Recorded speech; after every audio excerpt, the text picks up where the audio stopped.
Hi everyone, in front of me I've got Xiaomi Mi 11 Ultra, and let me share with you how to allow unknown sources on this device.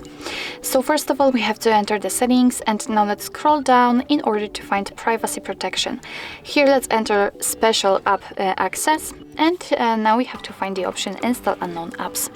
And after entering it, we've got the list of apps which are allowed or not allowed to install some content. So in order to change it, for example, in order to allow Chrome to install something, just tap on it and tap on the switcher. As you can see here, we've got the danger, the warning, that you're doing it on your own responsibility because the third-party apps aren't verified by the developer, so you may put the data and privacy at risk. So you're doing it on your own responsibility.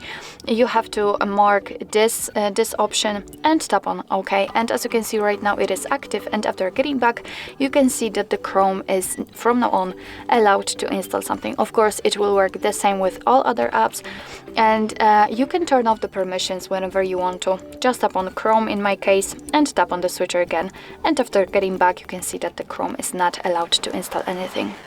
So actually this is it. This is how to allow unknown sources in your Xiaomi Mi 11 Ultra. Thank you so much for watching. I hope that this video was helpful, and if it was, please hit the subscribe button and leave the thumbs up.